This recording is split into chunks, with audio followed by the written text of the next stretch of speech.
The fundamentals in the sector have improved significantly since the economy has started to improve.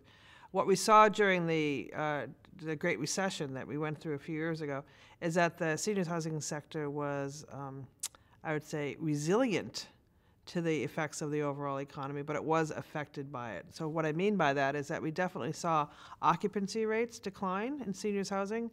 And for seniors housing, I'm referring to both independent living and assisted living, which would include memory care. We saw occupancy rates decline, but we saw rent growth that remained positive through the entire cycle, and that's unlike any of the other property types, which saw anywhere from 10 to 30% declines in rents.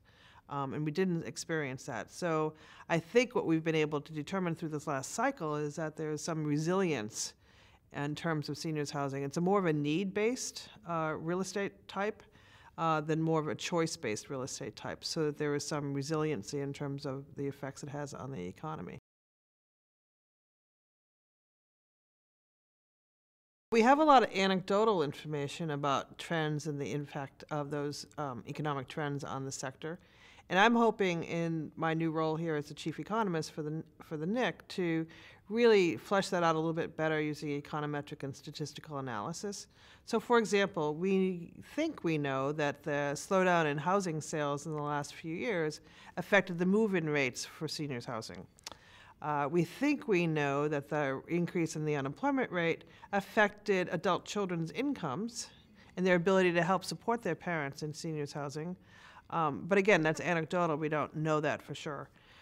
We think we know that the overall home price impact slowed down move-in rates for seniors seniors as they're moving into independent living specifically.